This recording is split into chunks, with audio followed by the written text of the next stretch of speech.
Keys to becoming a leader. Keys to becoming a leader. This is for housewives, students, mechanics, clerks. This session is for nursery workers, for politicians. It's for kings. This session is for secretaries. It's for masons and carpenters. How to become a leader. Leadership is very, very complicated because it is subtle. Most of the people who we call leaders are really not leaders. The problem is, if you don't know what something looks like, you can't tell it when you see it. I just said something important. In other words, if you don't know what a leader is supposed to be and look like, you can never ascertain when you saw one. So your definition and your concept of leadership is part of the problem of why we cannot find true leaders. And so this is why I use the term true leadership. If you read all of my books on leadership, you will find this term in the book. I never use the word leadership. I use the word true leadership because 90% of the leaders you call leaders are not true leaders. These are normally people who are professional manipulators. They wield power. They threaten people. They have the element of force. They can force things that go their way. They have an oppressive spirit where they withhold from you in order to manipulate you things that you want. They have the capacity to tantalize your sheepish emotions with their words. Yeah. And you call them leaders. True leadership is usually completely opposite to each of those elements. And we're going to talk about that today. I want to begin with a few comments about leadership as to what true leadership is. First, make a note of this. True leadership is not about control. It's about service. Secondly, true leadership is not about power. It's about empowerment.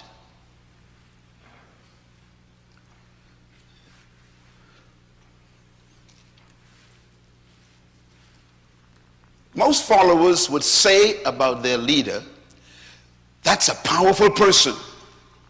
Well, you just exposed the fact that they are not a true leader.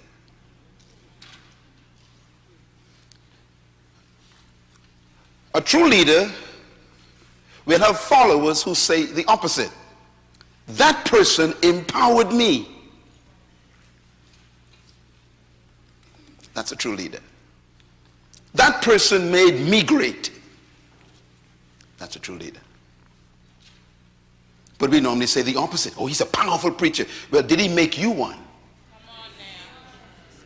That's the question. Number three, leadership is not about manipulation. It's about inspiration. Inspiring people is the highest form of true leadership. True leaders don't manipulate. They inspire people. Number four, leadership is really not about people. It's about purpose. I will explain all of these in this session. In other words, true leadership is not about trying to find people to follow you. True leadership is discovering a purpose that you commit to pursue. So leadership has more to do with you pursuing something than you pursuing people to follow you. True leaders, therefore, do not seek followers. And number 5, true leadership is about becoming more than doing. You know, most people that we call leaders, we describe them as doing great things. But a true leader is more about a person becoming something they discovered about themselves. They are becoming it. And in the process of becoming themselves, they inspire other people. That inspiration is what influences the people, and they submit to the leader's vision. And so these are introductory thoughts about leadership. I want to talk a little bit about the kind of leadership that's destroying our world.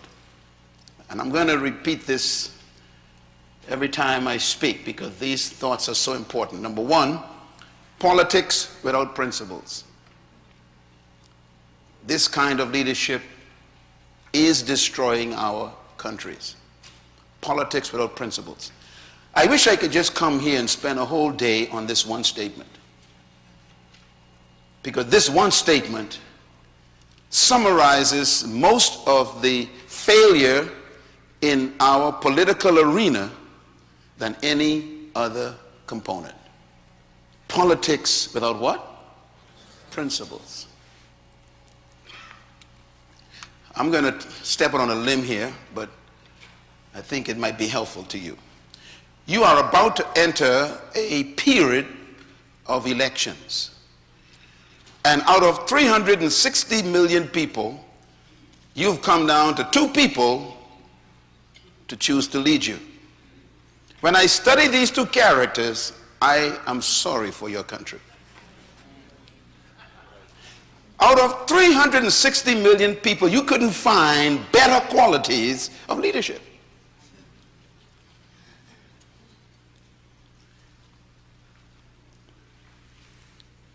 One of my major concerns about the present leadership is this statement, number 1. That's your problem. Politics without principles. And this is what you have to deal with right now. I don't know if you are a kingdom citizen. I am not sure how you have to vote. I am praying for you. It's tough. Because the defects that exist in both are so serious that you are hard-pressed to decide between the 2. And that's because your culture, especially your political culture, does not lend itself to produce true leaders. Your culture produces deal makers.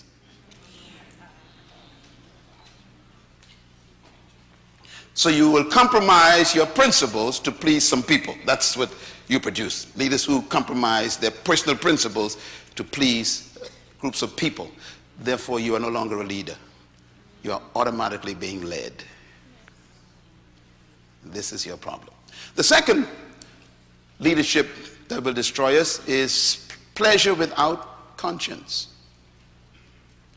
Third, wealth without work.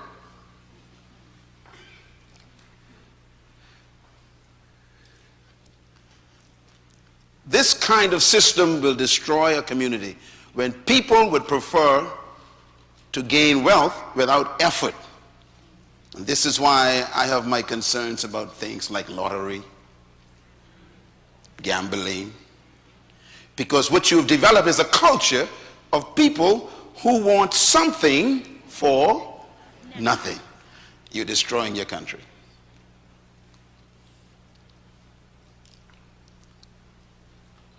Fourth component that will destroy a country is knowledge without and character, rather. You know, a lot of smart people are using their knowledge to destroy. It seems as if the more intelligent we become, the more dangerous we become. People, for example, know the system so well that they can actually end up paying no taxes because they have knowledge you don't have. And therefore, they violate character. Number 5, business without morality. This is what has destroyed our global economy lately. What have destroyed us is a few businessmen in New York saw an opportunity to make some loans to people who couldn't pay it back. And they knew they couldn't pay it back. So they were immoral in business. The rest is history. The world is still trying to recover. And number 6, science without humanity. It's good to have scientific advancement, but when you do not regulate that with conscience and humanity, the science can destroy. You know, they developed a pill that can destroy a baby in the womb if you don't want the baby. The pill can actually dissolve the baby. It's made in France. That's science without humanity. And then the last one is worship without sacrifice. That will destroy us. Worship without sacrifice. Mahatma Gandhi made these statements, and I love what he says here. He says, if we pursue God without willing to sacrifice personal pleasure, we are destructive. I think we've seen this in our experience, especially in what you call religion. Great spiritual leaders who claim to worship God at the highest level, but they cannot keep their zipper up. They cannot sacrifice self-discipline. That's destroying us.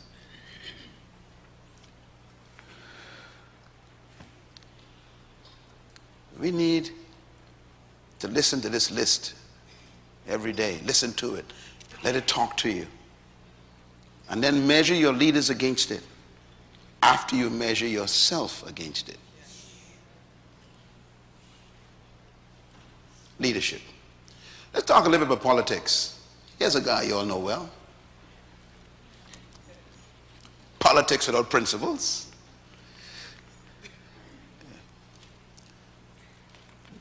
The kind of leaders we need. Well, let me begin by talking about politicians a little bit, because some of you are politicians. We don't need more politicians in leadership. We got enough of them. What we need is leadership in politicians. That statement sounds very simple, but it's not. I deal with politicians very often. Most of my work now is with political leaders all over the world. When I leave here tomorrow, I'm on my way to South Africa. I'm going to the Congo.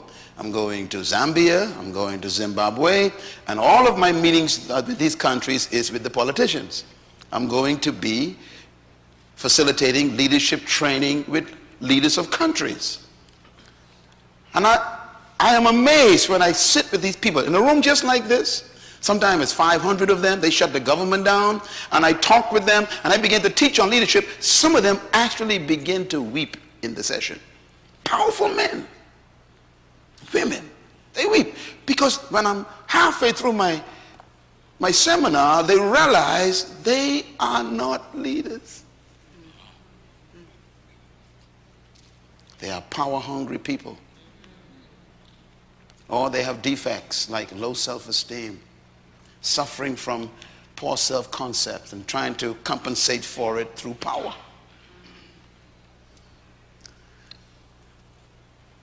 Don't ever believe that a politician is a leader.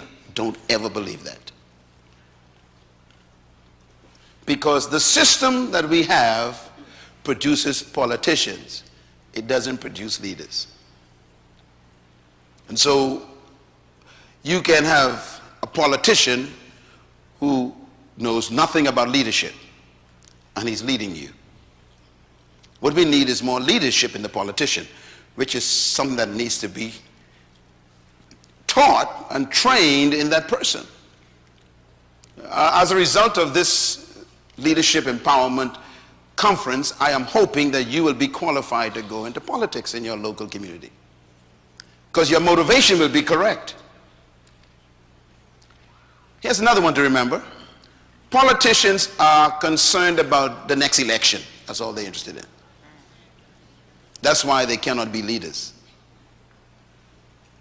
But leaders are different. Leaders are concerned about the next generation. I want you to compare those two thoughts the next time you have a politician come to your house wanting to vie for your vote. Just ask him, what is your vision for my children? I will sit and listen for 20 minutes for you to tell me what it is. He will leave your house because he has no interest in your children's children. His concern is to stay in power, to keep the position, to win the next election. This is why they cannot lead. Because leading requires following your own convictions, not the popular interests. And right away, you cannot lead if you want to be re-elected. And that leads me to point number 5. True leaders focus on purpose, passion, principles, the interests of the people, and vision. When you are going to have a conversation with a politician, you should actually try this as a test. You, by the way, as a citizen of a community, you have a right to be seen by the mayor. Hope you know that. If you voted for a mayor, the mayor works for you. Therefore, you have a right to see him. You can make an appointment to see any public officer you voted for. Did you know that? That's your legal right. If he don't want to see you, you can take him to court. That's democracy. So I want you to make an appointment to go and see your mayor or go and see your governor and just sit and say, I want 30 minutes with you, sir. And ask him about that list right there. Sir, what is your purpose for being in leadership in this city? What is your purpose? The first question will make him very nervous. Second question, what is your passion for our community? He'll be wondering what you're talking about. What are you talking about? I just want to build roads and bridges and provide jobs. No. What is your passion?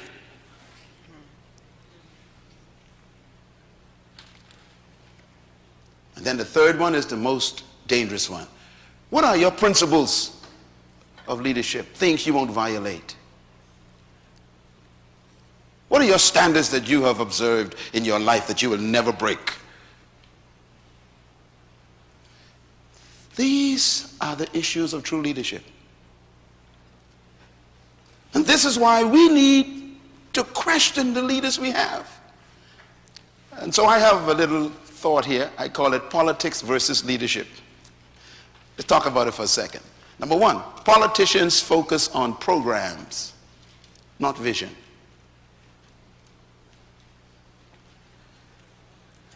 Number 2, politicians' priority is securing the next election, not securing the next generation. Their focus is different. Number 3, politicians are preoccupied with promises, not purpose. So they make you promises, right? We'll provide jobs for you. That's a promise. We'll provide free education for your children. That's a promise. We will cut taxes. That's a promise. We will give free high school diplomas, and we will give free college tuition. Promises. They never talk about purpose. And purpose is the foundation of leadership. Number 4, politicians think of the next election all the time. Anytime you talk to them, they're thinking about, how can I secure my seat? They will do anything you want them to do. This is why the fringe groups in your society are having such an effect. You got 10% of the population of your country making 80% of the laws because they probably got 90% of the resources. In other words, politics is for sale. It's not for leadership.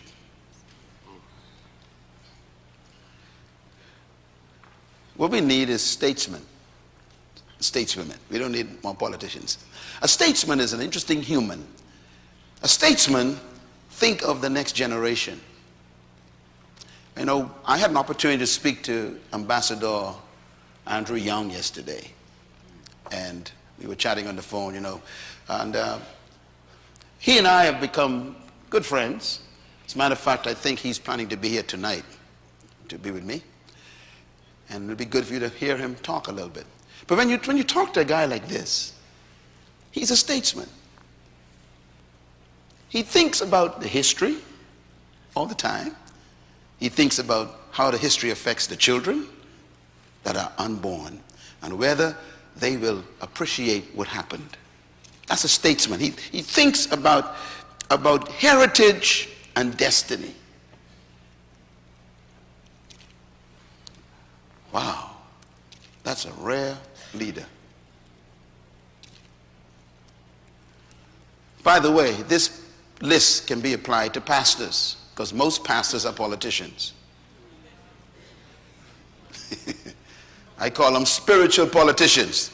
The list is the same. They are concerned about staying a pastor more than they are about making you the future pastor. They protect the pulpit from you. They actually lie on God by saying things like, don't touch God's anointed. I wonder what they mean by that. It's a ploy to threaten you. Don't touch me, even if I'm wrong.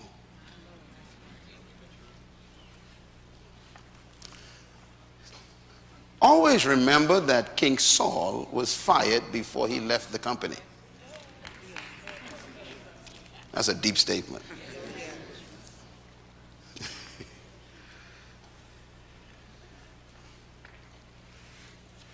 So we need help, don't we, in leadership right now.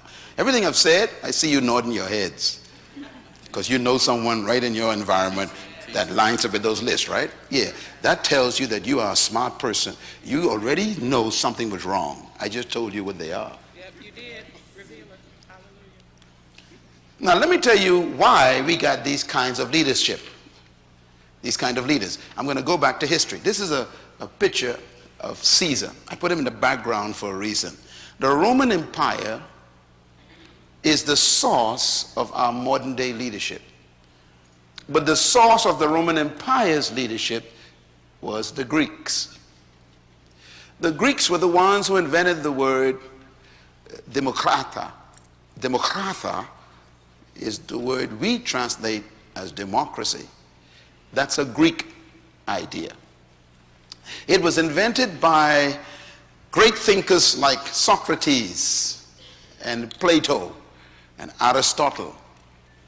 These were the great thinkers of the Greeks who formulated philosophies of leadership. They created philosophy of democracy. The Greeks, therefore, are known as the thinkers of history. They capsulized, summarized their thoughts and put them on paper. As a matter of fact, the Greek Empire was known for its library. They were the ones who wrote philosophy of life. And they were the ones who really built the idea of modern day democratic philosophy. It's Greek, it's not biblical, it's from the Greeks. When the Romans invaded Greece, the Romans shacked the whole place, but the Roman emperor told the soldiers, do not touch the library. The Romans kept the library. And the Roman leaders took the Greek library and they salvaged all the ideas of the Greeks. And they chose the parts that were appropriate for them. And the Romans used the Greek ideas of leadership to rule the empire. So you could say the Roman is a Greek in the head, but a fighter in the hand. He had Greek thinking, but Roman military might. Now, why is this important? Because the modern day countries of Europe, which colonized the Western world, which you are a product of, were all the Roman Empire. Europe, the word urupo is a word that the Romans invented to describe the areas that they controlled, from Africa all the way to England. The Romans controlled the whole world. And Caesar, the king, Caesar's a title, sons of the gods, the king ruled the whole world. And when the Roman Empire was destroyed, it was not destroyed by an army, because they were too powerful to be destroyed by an army. They were destroyed by their loins. Right here. The Roman Empire, they say, was defeated by immorality. They became so corrupt morally that they decayed from the inside. No army destroyed Rome. For example, out of 14 Caesars, 12 of them were homosexuals. And their favorite interest was boys. So when you study the morality of the greatest power in history, and by the way, to this day, no empire has ever risen greater than Rome. Rome was the most powerful nation in history, period, including the Bible, because they're the only ones that rule the whole world. No one has done it since. And they were never destroyed by military might. They were destroyed by immorality. They became so morally corrupt that you didn't even have to kill them. They self-destruct. Most great nations die the same way. You can't beat them militarily. They begin to decay from the inside. Their laws and their interests begin to be morally questionable. Could it be that the greatest nation on earth, the United States at the moment, is following the same path? You don't need to beat them with a nuclear weapon. Just let them decay from the inside. Immorality.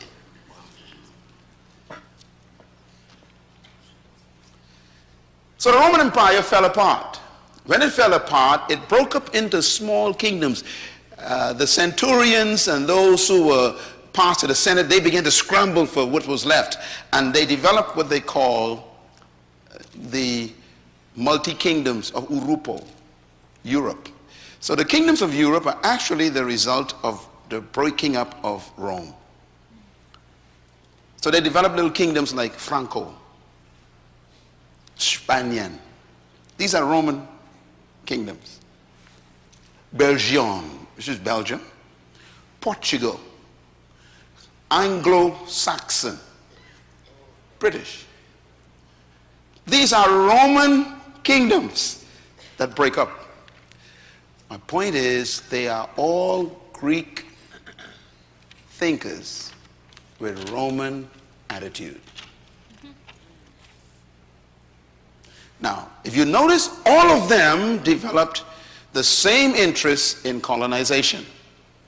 Read my books on the kingdom back there to get information on this. Very important to learn this to understand Jesus. Because Jesus Christ was born in the middle of the colonization process. He was actually a member of a colony of the Roman Empire. And you cannot understand the Bible until you understand colonization. So please make sure you get those books, all of them on the kingdom. Otherwise, you will never know what you're supposed to be doing right now as a kingdom citizen. It has nothing to do with religion. So the Roman Empire falls apart. They develop these kingdoms: France, Spain, Belgium, Portugal, Britain. And what happens is they began to expand. They expanded through colonization. And so they became interested in the West. And Columbus left. Columbus was an Italian. He was from Rome. He was an Italian. He also was a Jew. Columbus wanted to do expedition, but the Roman government refused to finance him. So he went to Spain.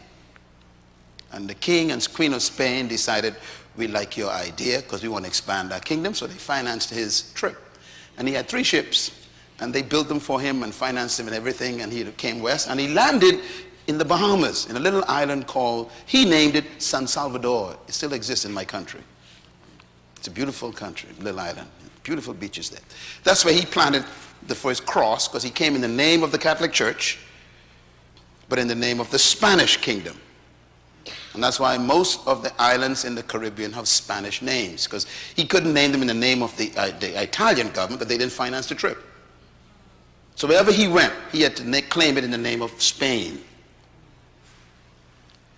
And this is why most of the countries in the Western world are Spanish-speaking countries. Mexico, Guatemala, Guadeloupe, you got Brazil, Colombia, you got Chile, you got Venezuela.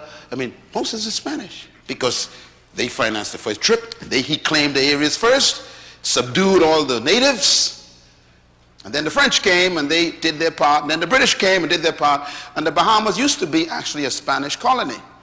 The British fought the Spanish and won. That's why I speak English. I was supposed to be speaking Spanish. It depends on which kingdom took over. Right next to us, 5 minutes away, is Cuba. So they colonized the whole area. All of the Western, and the United States was actually first claimed by the Spanish. And then the Spanish was attacked by the British. You know the story. And they defeated the Spanish. And they claimed this continent, this part of the continent, the United States. But I'm trying to get to a point. Listen carefully, because I'm talking about leadership here. So they colonized these areas. And remember now, a kingdom expands because the glory of a kingdom is territory. Again, to understand the Bible, you have to understand that principle. Because God is a king. That's why he created the universe, to expand territory. Okay, so here he is. We got these leaders. They wanted these kings. All these are kings. They want to expand their territory. And they take over these areas. And they came to the Caribbean, came to Central America, South America, North America. And of course, they're looking for wealth in the land. They're looking for gold, looking for diamonds. They weren't looking for oil at that time because oil was not important to them. Wealth was land, agriculture. Why? They were an agricultural society. So those who had good land became powerful kings.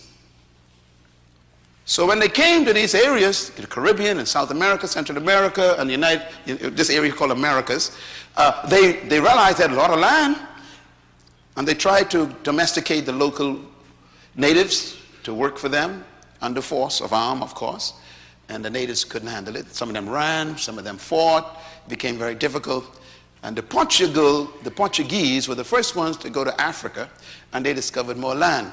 And then they found some strong people, they said. This is all in history.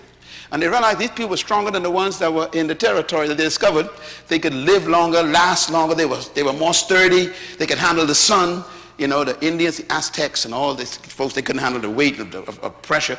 And so they shipped these people over to work in the farms. We call them plantations. And they literally made them chattel, animals. Just like an ox. You were here to work. And so the slave trade became a reality. It was all economics. No slave was ever bought from African continent because of love. It was all economics. And it hasn't changed much. Okay, so we have now this problem of this trade route taking place. And you may ask, why did all of these kingdoms do it? All of them did it. The French did it, the Spanish did it, the Portuguese did it, the British did it. They traded in people. And they chose Africans because they were more durable. They actually used to breed people because, you know, they were stronger. They'd breed. They would choose the strongest male and the strongest female and put them together and have sex to produce a stronger slave. That was the element of the day. And this is why we lost families, because they didn't care. You know, if your husband was strong and you was weak, they take your husband away from you. They find a woman who was strong, your husband was weak, take her, put them together. And so the destruction of the family component, even psychologically, was a reality because of economics. You know, to sell a strong slave made sense. You get more money for a stronger slave, whether it's a male or female. So this was the concept. Now, the question I want to ask you is, how could humans do this to humans? That's the question I want to deal with. Because these were leaders doing this. Well, I got the answer for you. Because here's what the Greeks believed that the Romans adopted that became the foundation of leadership for the kingdoms of Europe that created our countries today. The philosophy of the Greeks. Number one, they believe that leadership is a product of natural endowment. Now, those of you who studied philosophy would have read some of Plato's writings and Socrates' perceptions of men. You'd have read Aristotle's concept of the value of human. And you would find that these principles are in their philosophies. They believe that a person was earmarked to be a leader if they had certain natural endowments. That means if you didn't have these natural endowments, then you were born to be a slave. This is Greek thinking. Let me put it another way. Number two, they believe that leadership is a product of birth traits. You can study this on the internet. It's all there. The Greeks believed that if you had certain traits, you were automatically born to be the ruling class. And if you didn't have those traits, you were born to be the serving class. If you do some research, you'll discover that some of the traits are shocking. For example, the Greeks believed that if you had fair pigmentation, you were created to be a leader. Fair pigmentation. Well, that rules me out. They also believed that if you had thin lips, this is written in their doctrine, then you were designed to be a leader. So that rules me out. Then they said, if you had pointed noses, the gods chose you to be a leader. Well, you know I'm out twice. Then they said, if your hair was blonde and your eyes were blue, you are definitely designed to be the leader. Have mercy on me. Okay, this is not funny though. Think about it. This is what they believed. So you can understand why, when they went to Africa, The conclusion was, the gods have blessed us today. We've got enough labor created by the gods to run our empires.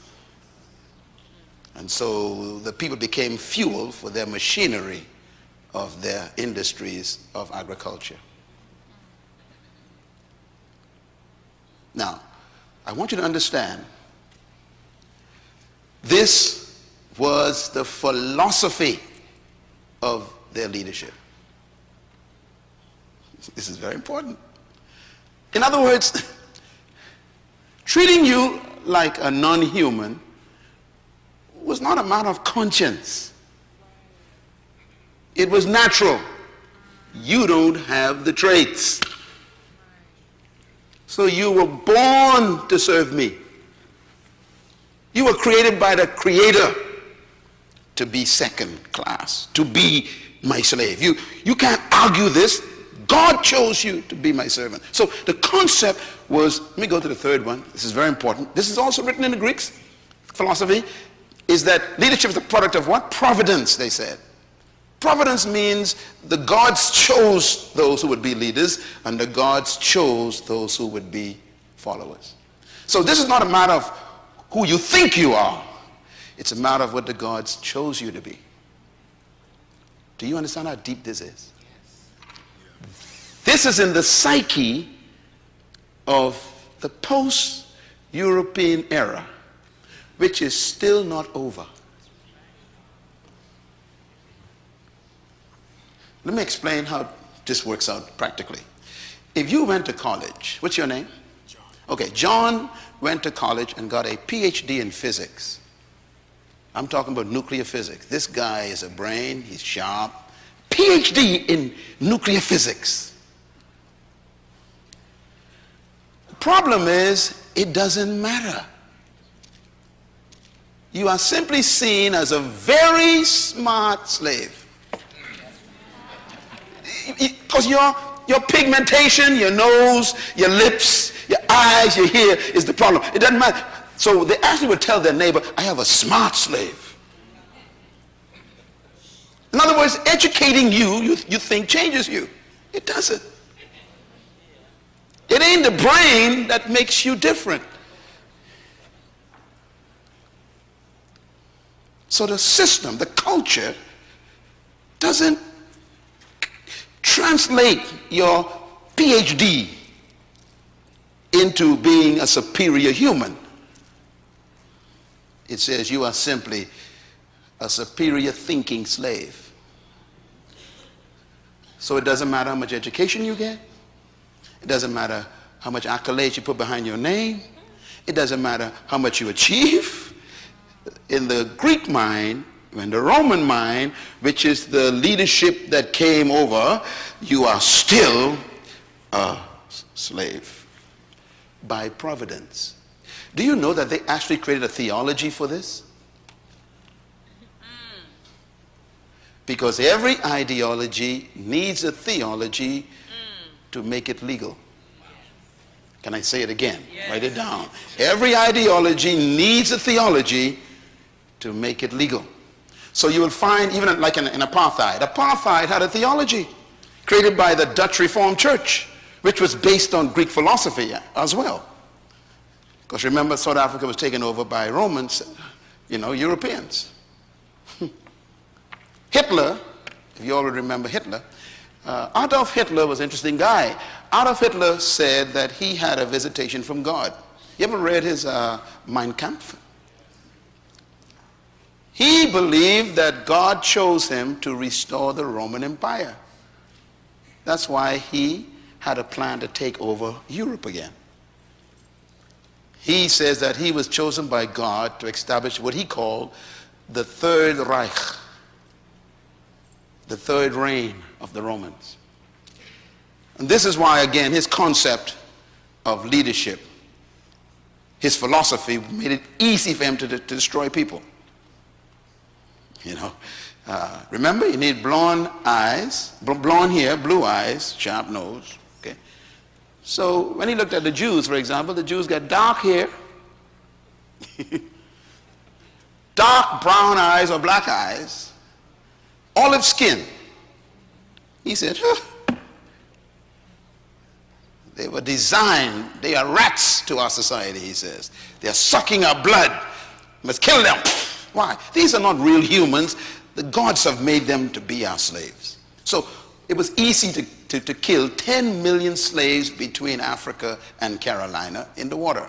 No, sorry, 60 million died on the ships. I was in Ghana early in this year, and I went to one of the forts where they sold slaves. It's an amazing experience. You should go there. And on the wall was a statement written. It says, slaves left here and went to the Caribbean. So I probably found where my great-great-grandfather came from, one of the holes that they went through. I was in touch with my history for a few minutes. I wept.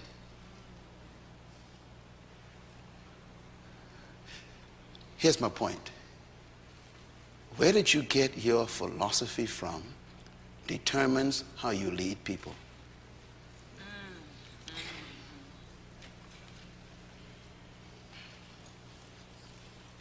The way you think about people determines how you lead them or destroy them. So the Greeks believed that the gods chose leaders and the gods chose followers. Let me give you a last one. They believe that leadership is a product of a word they invented called charisma. The Greek says leadership is a product of charismatic personality. They actually defined it, Plato defined it. He says charismatic personality is the gifts of the gods. And he defined some of the gifts like extrovert personality, talkativeness, communicative ability, auditory. Greeks. In other words, if you are open and flamboyant and you are extrovert and you like to talk and you like to communicate and you speak well, they says, God chose that one. So if you are quiet and subdued, you are automatically a slave. And then this is why you develop this idea. They actually told the slave something very important. They told the slave, look, you are to be seen but not heard. Now that statement may sound simple to you, but that was a philosophy. You are not ever supposed to talk. Only leaders talk. You cut wood, you pick cotton, you serve the food, and you, as if you don't exist, you're supposed to be like almost invisible. So they say you must be seen but not heard. Now, here's the problem though. That thing has gone so deep into the spirit of the slave that the slave today still brings his children up by saying, be seen but not heard. It's demonic, but you still do it to your children.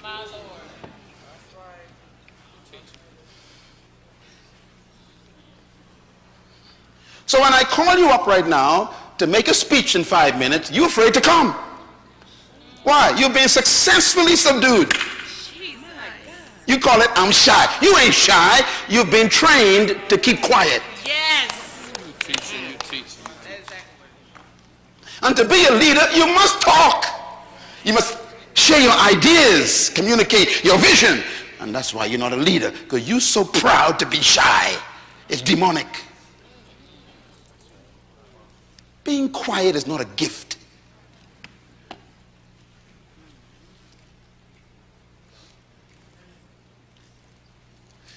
So, it's leadership. You must do your work but say nothing. You must be in and out without no one seeing you. This is Greek philosophy. So, the master who mastered you told his 4-year-old boy to stand up and recite something. You are 40 years old, he says you must keep quiet.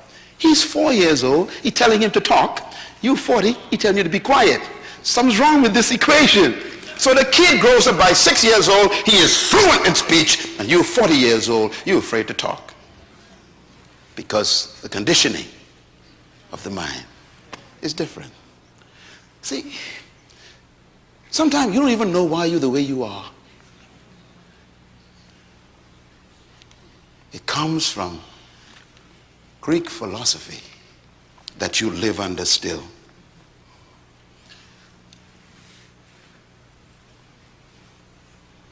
This is probably why it's difficult for many people from the oppressive side of life to emerge as great leaders in industrial states, because they are dragging a heavy history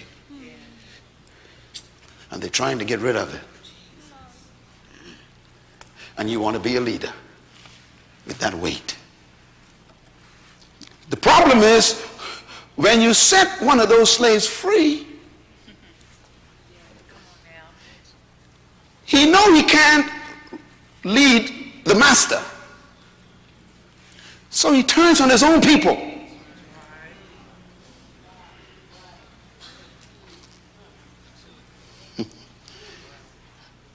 And he has to imitate the master.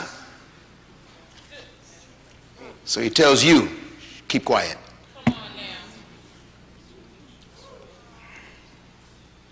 Don't tell me what to do. You shut up.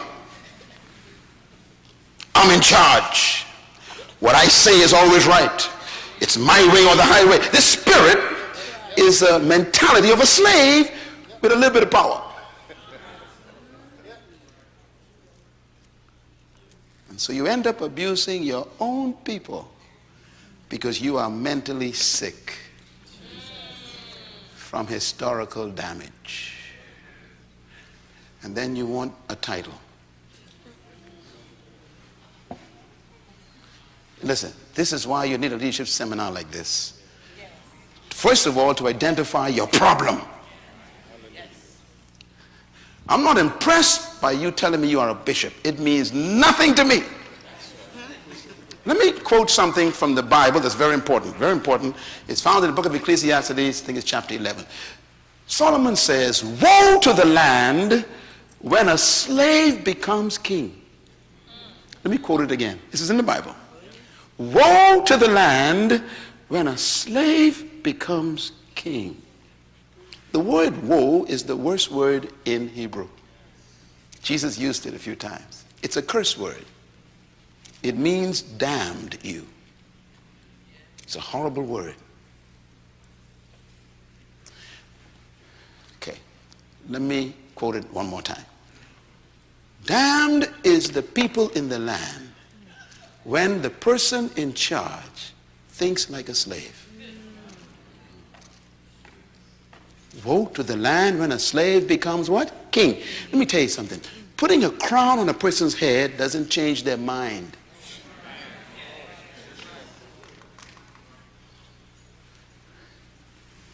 See,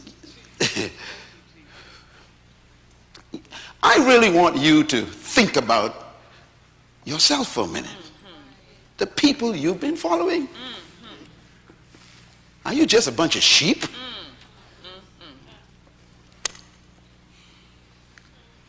Are these people free who are following you? Or are they parasites feeding on your fear?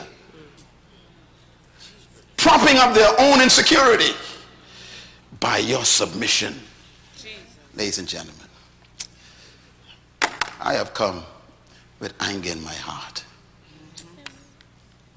because I was there. It's a sad place to be. Lost and don't know it. Blind and thought you could see.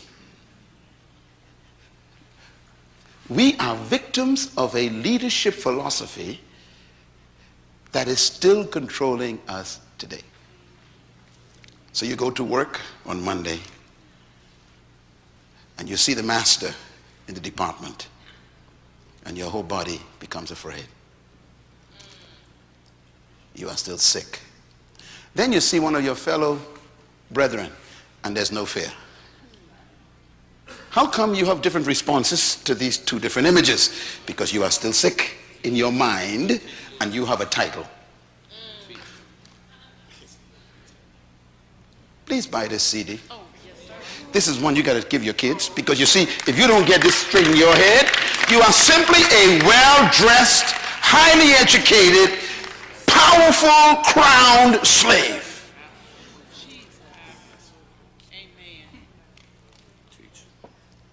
You say you believe the Bible, but you actually follow the Greeks.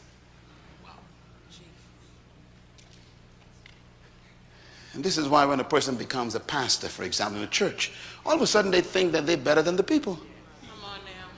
Sometimes I listen to your pastors, these people on TV, I say, that person is sick. The way they talk to the congregation tells me that this person is dangerous. It's a well-dressed slave with a crown.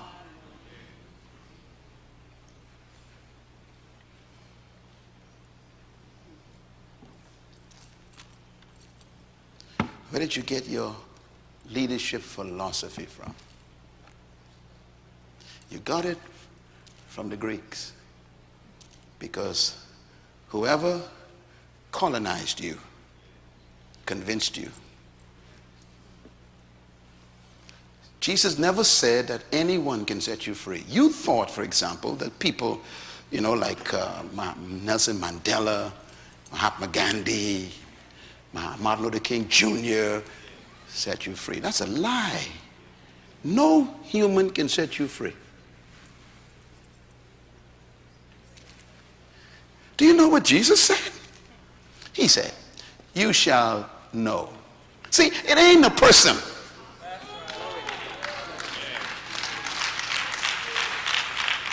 I could come to this seminar and teach you for 3 days on how to influence people. 10 principles of leadership, 5 principles of organizational development, 10 principles of management, and you'll still walk out of here as a well-educated slave. That ain't your problem. Your problem is you are still blinded and overpressed by something you never even knew you had. That's why you got to go back in history and find out where it came from. Then you go back and root it up. The Greeks do not define Myles Munroe anymore.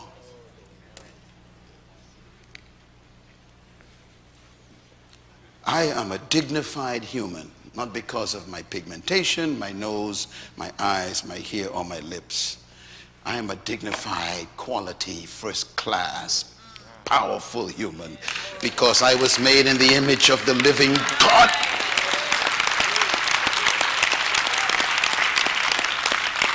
And I wouldn't give you the right or the privilege to put value on me.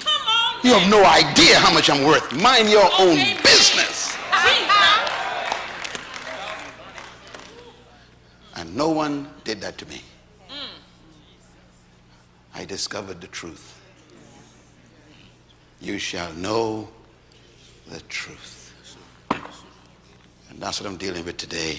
That's why you feel so deep inside right now. Some of y'all are weeping because, you see, I'm sick of people preaching at you these sermons. You don't need no sermon.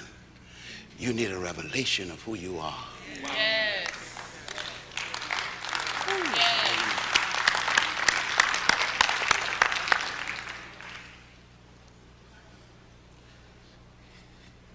No one makes you a leader. You were born one. But you were smothered under a philosophy of followers and slave. It's not just black people, It's white people, Asian people. I've been to countries where I see so many white people oppressed. When I first went to Poland, I wept. Same spirit of oppression. My wife and I went to Hong Kong. I wept. The Chinese. See, anyone that robs you of your value is demonic. Amen. Oh, amen. Amen. And that's why my books are in 60 languages now, in 112 countries, including Mandarin. And they're inviting me to come to these countries. They don't care about how I look. They said, what you saying is so true. We need it here in China. Because people don't set you free.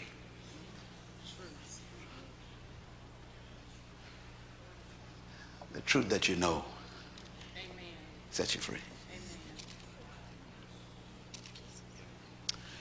Ladies and gentlemen, let me give you the original philosophy of leadership. This is the one that the Greeks didn't know about. It was written long before the Greeks became an empire. It's documented in the first book of Moses. First of all, the original philosophy of leadership believes that trapped in every follower is a hidden leader. That means, number two, every human was created to lead and designed for dominion. That's a belief system. Number three, leadership potential resides in every individual. Whether they discover it and use it is another issue, but it does reside there. Inside of you is an awesome leader. You know, this is why, for example, whenever you give a person who is oppressed an opportunity, they always excel. You know why? They were a constipated leader. You look at the Olympics, for example. You know, you're like, wow, man, these little countries that have nothing, like the Bahamas. We beat America, remember? We whoop you all in the 4x4. Why? We ain't got no programs in the Bahamas. We ain't got no government scholarships. We ain't got no place to practice. We just constipated for 200 years. Tell us, give me a chance to run. I'll run you out of your place.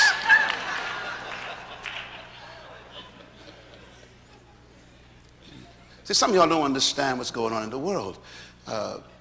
If you ever give an oppressed person a chance to release their potential, they're going to whoop you. Not because they're better, you know. They're constipated. It's like a pressure cooker. You've been holding down that potential for so long. So all of a sudden you got these basketball players, football players, and you're like, how come the scene is changing? It's because of constipation.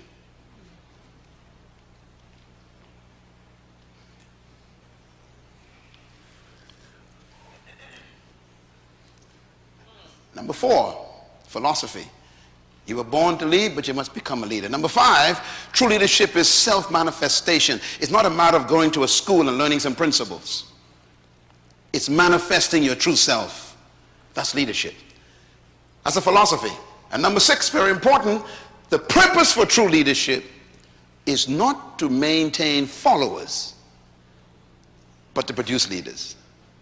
That's a philosophy of leadership. True leadership does not maintain followers. In other words, a true leader works themselves out of a job.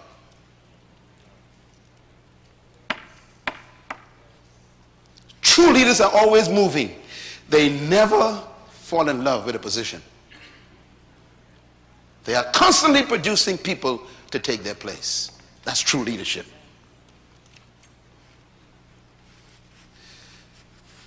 True leaders are not married to their titles. You know, when a person likes titles, it's a sign that they are actually a slave. Let me explain why. Because they get their value from the title. Yes.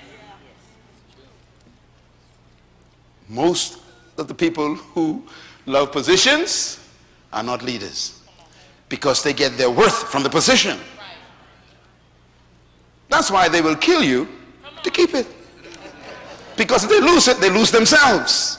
Because they have made themselves one with their title and their position. That's why they become offended when you don't call them by their title. You know, Bishop Jones. You can't say Mr. Jones. Mr. Jones. They don't even look. Mr. Jones. I'm not Mr. Jones. These are sick people.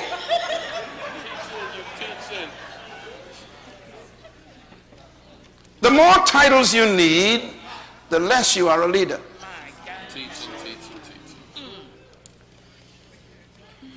This is good. This is You know, sometimes I smile.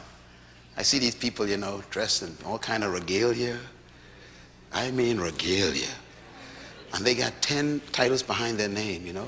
Right Reverend, Honorable, Bishop, Eternal, Potentate. You know, and I'm like, this guy is totally sick. I would never have lunch with this person. It's too much weight to carry at lunch. The more successful you are as a leader, the less titles you need. Can you write that down, please? yes. What did I say? The more successful you are as a leader, the less titles you need. Always remember that. As a matter of fact, your goal in life is to reduce yourself to your first name. Because even your last name is not yours.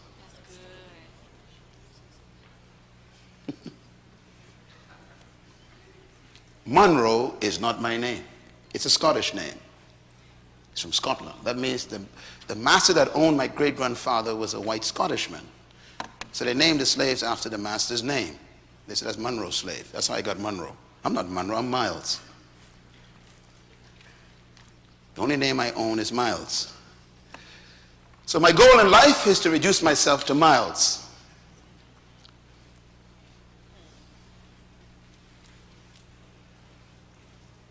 When you read the Bible, it's intriguing, isn't it? Yeah. You want to see great people? Read the Bible. For example, we don't say Reverend Dr. Bishop Moses. Come on, man. What do we say? Moses. How come we don't say the right Reverend, anointed, powerful Joshua? No, we just say what? Joshua. We say Daniel. We don't say Bishop Hezekiah. You say Hezekiah, Jeremiah, Isaiah, Ezekiel, Hosea, Joel, Amos, Obadiah. You know what Jonah said? You know what Micah told us? Haggai prophesied. Malachi said. How about Matthew? Not Bishop Matthew. Mark. Oh my God. If you call your pastor Luke, he'll kill you.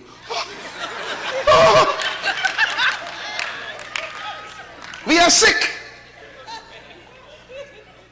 John, Paul, Peter, James, Jude.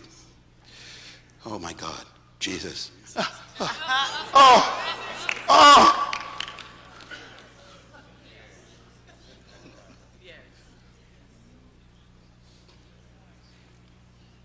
You could tell how effective you are by how many titles you get rid of. Teaching. Martin, JFK, not even the name, JFK. How come you need so many titles? Because you ain't doing nothing. Clap your hands right there. We need folks who could be leaders.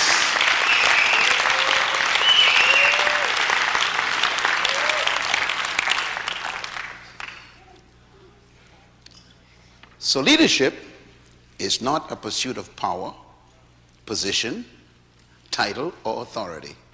Leadership is a result of self-discovery. I want you to spend some time in the mirror. And I want you to stay away from people for a few days and take a private retreat by yourself and meet with yourself. I'm serious. Everyone who discovered themselves in history were by themselves. Moses on the backside of the mountain. Ezekiel in the desert. Jesus in Judean desert. Paul in Arabia all by himself. See, you got too many people around you who don't know who they are, and they make you the same way.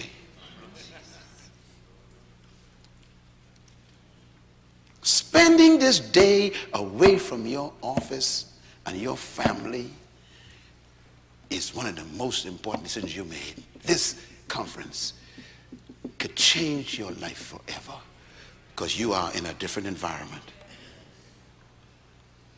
The noise of life can drown out who you are. I found mine at 3 o'clock in the morning as a little kid on a dirt ground in the Bahamas when the whole house was sleeping. And I had an argument with God. And I said, God, you are prejudiced. I was mad. I was 13. Because on one side of the wall was the white people, on the other side was the black people. It's a wall in our island that separated us. And I said, God, are you the same God that they serve? Because if you are, I don't want you to be my God anymore. And my daddy served you all his life. He's a pastor, and I don't want to be with him nor you. I was mad. No one knew what I was going through at age 13. The house was sleeping. The rats were running through the yard, and I was in the dirt. I was mad. You know your problem is you don't get mad enough. God answered me that night. He did. Matter of fact, God saved himself that night because I was about to get rid of God. God loves an honest heart.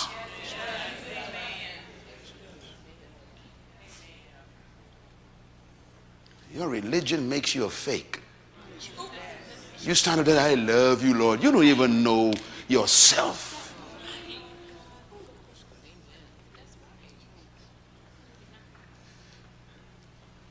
I became angry. And he introduced me to myself that night. And everything changed. That's why I'm the way I am now. You can never influence me negatively. It's too late for me. Your opinion means nothing to me because I know who I am. And you need that. You need to get there to become the great man you were born to be. You are exactly what they made you.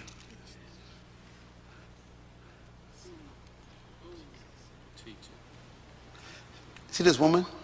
I like this woman. Mother Teresa is 4 feet 5 inches high. She spoke at the United Nations, had all the countries listening to her. And guess who she was? A high school teacher. See, I told you to be a leader, you don't need to go to college, get a PhD in management. How come you never spoke to the UN? And she was just a high school teacher. She stopped the world. Here's why. Write this down. Because number one, leaders don't seek followers. Followers are attracted to true leaders.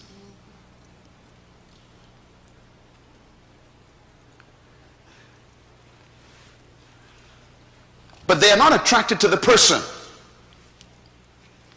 even though there may be some influence there. They are really attracted to the gift of that person. And that is what makes that person a leader. Most of you came to the Myles Munroe Leadership Empowerment Conference because of a gift you tasted somewhere. Whether you read a book, heard a CD, saw a TV program, or saw a video, or you were on YouTube or something, you said, I want to go feed on that gift one more time. This is very important too, because sometimes when people come to your gift, you think they came to you. And this is when your pride becomes a problem. And that's when God pulls the rug out from under you. You know, people start thinking, well, you know, I got 10,000 members, hallelujah. No, you don't. Your gift has 10,000 members, not you. God will kill you in the morning. We confuse people's attraction to our gift to attraction to ourselves. And so we think, you know, we, I, me, I, we, me, I. And God says, no, it's it. And that's why leaders fall. Because they think the people came to them. I told you in the last session, when you go to a tree, you don't go for the bark nor the leaves. You don't go for the trunk. You go for what? You just go for the fruit. And if you don't see no fruit, what do? You leave.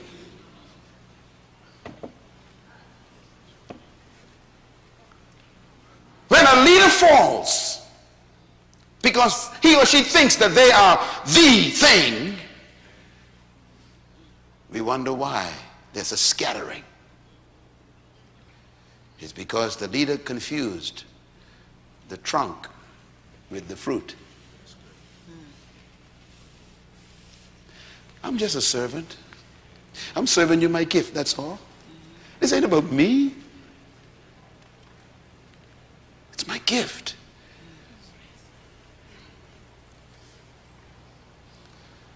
Write this down. Attraction is inspiration produced by the individual's passion to serve their gift.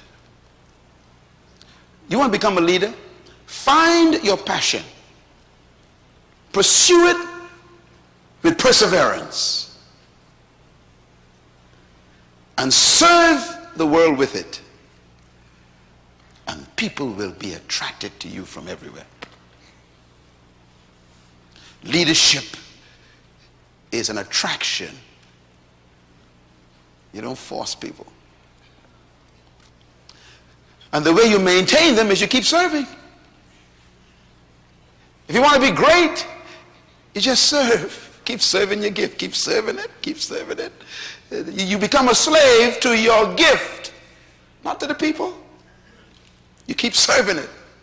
Your existence is serving it. Keep serving it. And they'll find you. Last year I got over 800 invitations to travel around the world. Halfway through this year, I hit 800 already. So I have over 1,000 people wanting me to come in over 60 countries. And most of them I don't even know. And they want to pay my way. Pay me. They're looking for the gift. It ain't me. See, when you understand it, it keeps you very humble. That's why I ain't got no bodyguards. My wife is my bodyguard. That's all I got. No bodyguards. This ain't nothing about me. I don't need no entourage. I don't need nobody cleaning my shoe. I can clean my own shoe. I don't need nobody fixing my hair, man. This ain't about me. It's about my gift. And that could go just like God could kill me just like that. Amen. You better stay in touch with yourself. Find your gift and serve it. You become great. They are attracted to your gift. And this is what makes you a powerful leader. I want to give you a couple of thoughts about attitude before we break. Your attitude arises from fundamental beliefs and convictions. And that's what I'm dealing with, you know. I'm dealing with what they told you when you was 5 years old. Yes. You know? Yes. I mean, the house you was brought up in, my son, they didn't know who you were. And they took you to school, and the teacher didn't know who you were. Then you went to university, and they gave you a career that ain't your passion, and now you are stuck with a life and still don't know what to do with yourself. You got to discover your beliefs about yourself. What are my convictions? What is my opinion of my own life? If you don't have an opinion of yourself, someone will give you one. That's right. You must have a discovery about yourself. Your abilities. Do you know who your true abilities are? I want you to buy every book on the table of potential. I'm telling you, just read them. And some of you bought them, haven't read them. Read them. Because they are the ones that got me where I'm at. When I understood that my abilities had nothing to do with the exams in school, my life was changed.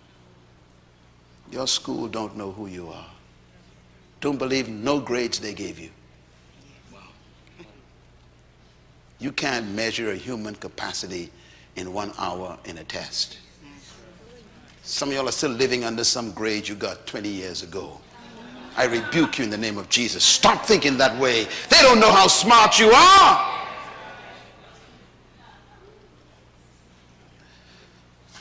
I got 3 bachelor's degrees, a master's degree in administration and leadership. I got 5 doctorate degrees bestowed upon me. I don't trust none of them. Why? When you become impressed by someone's assessment of your ability, you become trapped. You can't measure how smart I am.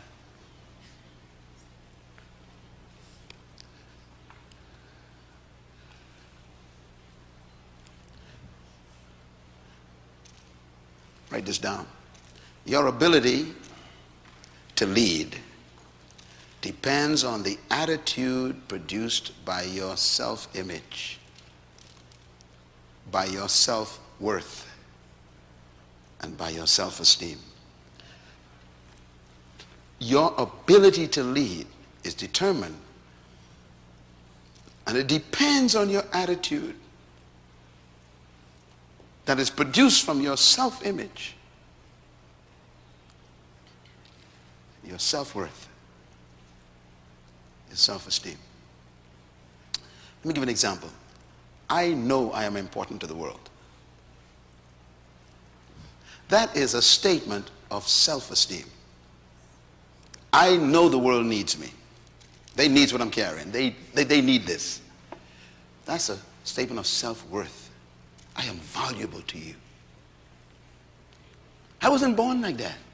They told me I was worthless, remember? The Greeks told me that I didn't have blonde hair. So I had to get information from somewhere else. I got it from the manufacturer. His manual, the Bible. It taught me I have his image. What an image to have, a self-image. The image of Jehovah. Wow. And according to him, nothing is impossible. Brother Dixon, what they told you about you was a lie. Don't believe them. Let God be true and every man a liar, the Bible says. Don't trust no one's opinion. Your parents didn't know you.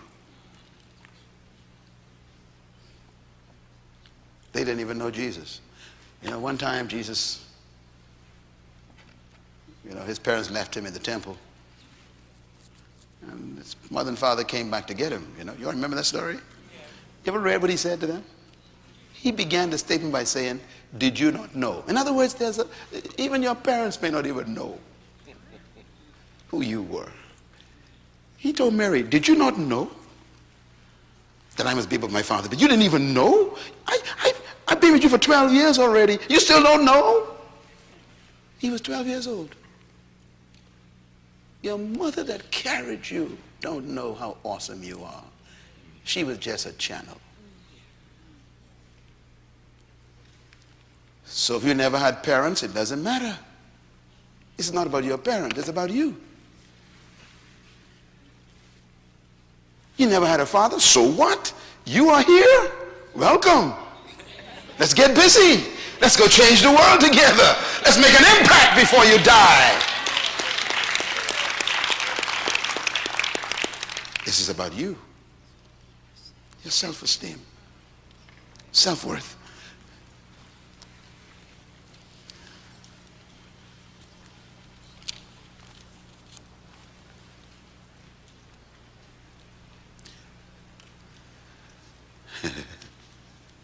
Get it? True leaders are more concerned with expressing themselves than with proving themselves. See, a person who's insecure got something to prove. A person who knows who they are have nothing to prove.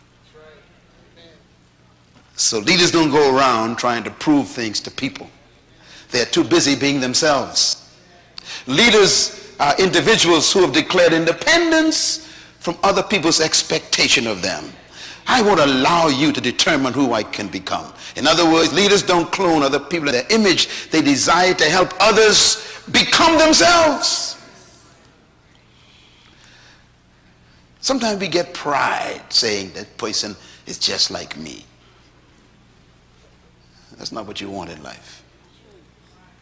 You want people to be themselves. Why? Because you are boring. One of you is enough. Yeah, but not. God loves you to just be yourself. Some of you autographed your books last night, and I wrote that in it. You wonder why I wrote it there? This is why I wrote it there. Be yourself. That's when leadership begins. Leaders are difficult to control. You can't control a true leader. They just don't behave. They just don't line up. They don't fall in line. Why? Because they're too busy standing out. They ain't got time to fit in. Right.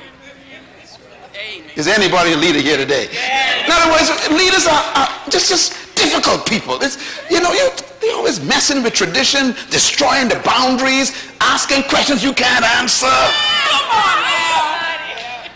They make you mad sometimes. Why? Because they are themselves. Yes.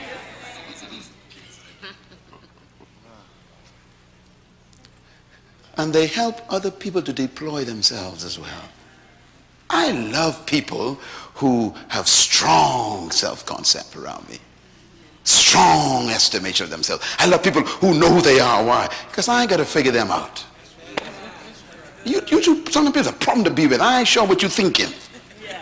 But when you know who you are, I ain't got to worry about you. I know who you are. You telling me who you are. That's why it's tough to be with certain people, you know. You don't know what they are.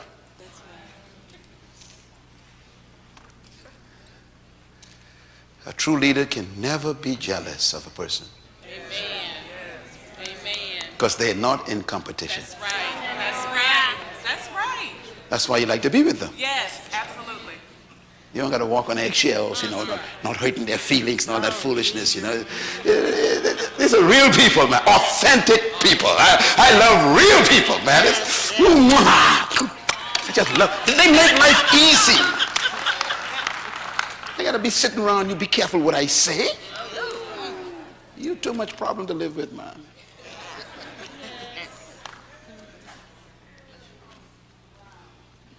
Don't clone people. When your attitude in your spirit is married to your ability in the flesh, you become a leader.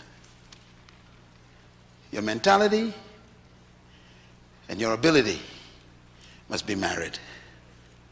So when you marry your ability with your mentality, a leader is born. And this is why we can never fully carry out our leadership mandate if we don't have the mentality of leadership. And we have to integrate that attitude with our attributes, our aptitude, and our altitude will produce the leadership we require. In other words, leadership is not about ability. It's about mentality first. This is why leaders they can walk into a room, change the room. Why? Their attitude and their mentality is completely different. Sometimes I'd walk into a meeting and they're discussing issues, and I say, what's the issue? They discuss it. They tell me what it is, and I'd go, oh, that's simple. And I'd say, let's just do this. Why don't we try this? And they go, we never thought of that. Because we are so blocked in our thinking. Leaders look at elephants as lunch. They simplify life. I tell my wife all the time, keep it simple. Keep it simple. Life is simple, man. Don't get complicated. Leaders keep it simple.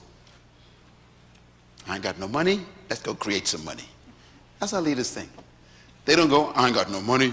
I'm broke. They say, let's go create some money. Hallelujah. Because wealth is not something God gives. It's created.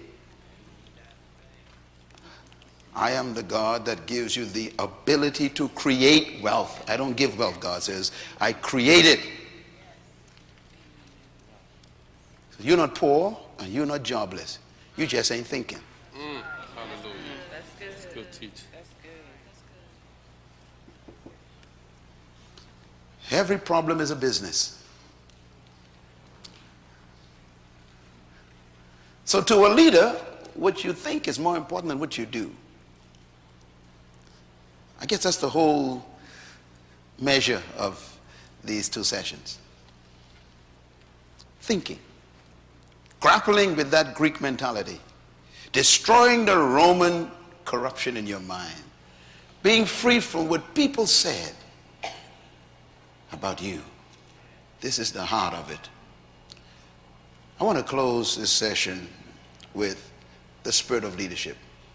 Now these, you can get this in the books back there, but I want to go through them very quickly, and I want you to read them with me because I think it'll probably sink into your spirit if you articulate it verbally.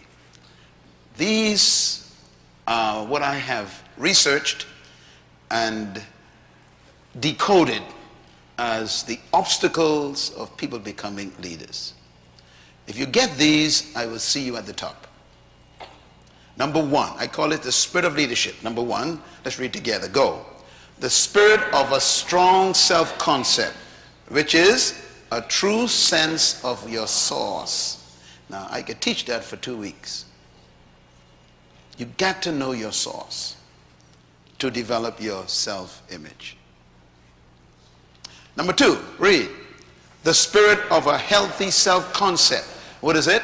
A perception of your true nature. That means a photograph of your life that you carry in your head. Number three, the spirit of self-confidence. What is that? A belief in your inherent ability. This is very important.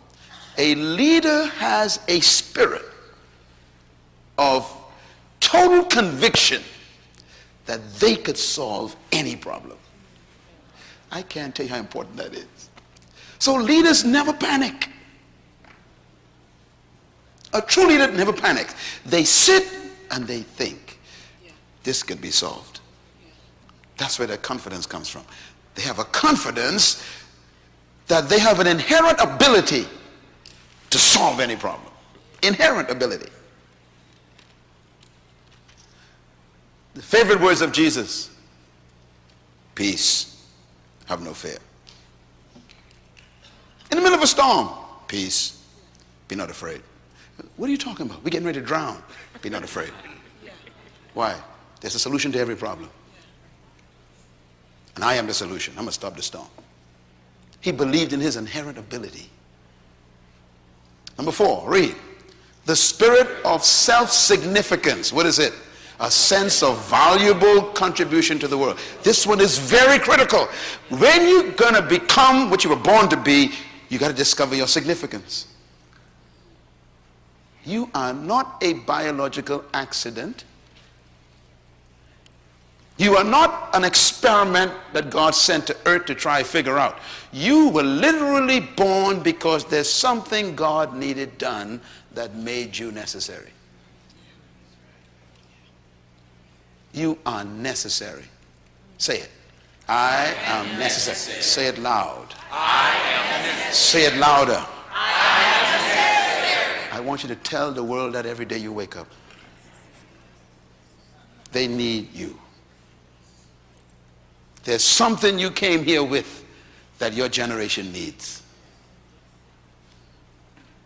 So you were not sent here just to make a living. You were sent here to make a difference. Your significance. Number five, read. The spirit of passion. What is that? A deep conviction and determination of your heart. In other words, you found something that you are willing to die for. That's passion. All leaders are dead before they died. You got to figure that one out. Number six, read. The spirit of excellence. What is that? A striving to always improve self and work. That's what leaders do.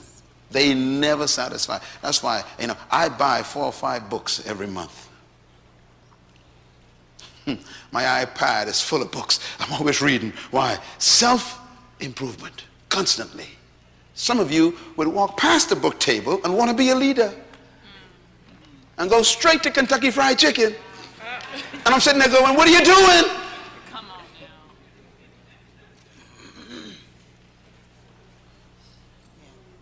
You got a choice between cholesterol and concepts.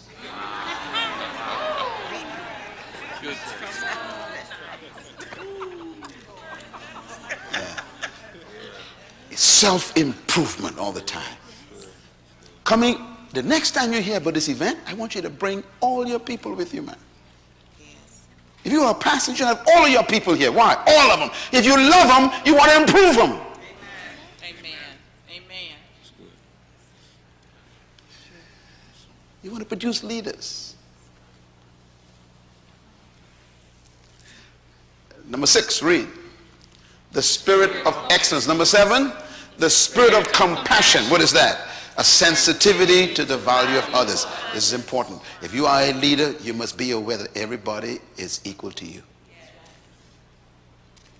So you treat people with respect. I'm talking about the maintenance guy in the back room. When you meet him there, you bow and say, Your Excellency.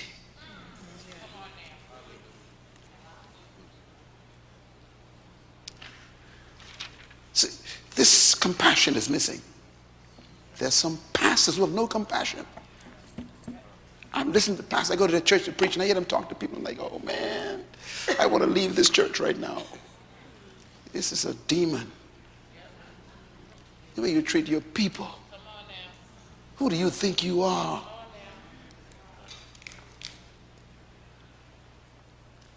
When you die, they will never visit your tomb. When you make people valuable, they make you valuable. Yes. Number 8, read. The spirit of creativity. What is that? A belief in the untested and the untried. If you are a leader, you got that spirit. You believe that if it hasn't been done before, it can be done. The untested. Creativity. A leader always tries new things. Failure means nothing to a leader. It simply means find another way. Creativity. Number 9, read.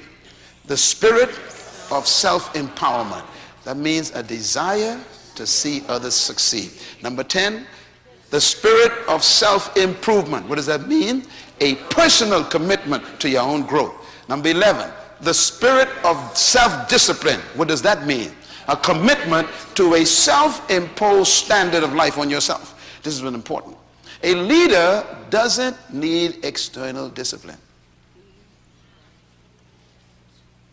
They impose on themselves discipline. I do not commit adultery. So they impose it on themselves. I am faithful to my spouse. So they are imposing on themselves. Paul calls it beating your flesh under. That's leadership. I do not tell lies. I impose it on myself. I don't gossip about people. I impose it on myself. I don't undermine my workers. I impose it on myself. I trust the people I give authority to. I impose. In other words, they are always disciplining themselves. I will do good in the dark. I will do right when no one is watching. Self-imposition. That's what leaders are. You can trust a leader when no one's around because they discipline themselves. When a leader falls into immorality, it's because they have no self-discipline. When you lose self-discipline, you have no right to discipline anybody else. You lose the right to lead.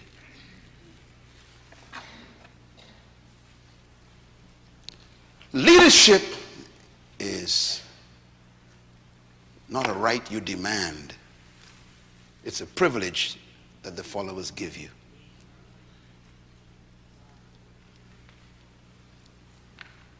The only thing a leader has to work with is trust. When you violate that, you're canceled. You're an empty title walking in a robe.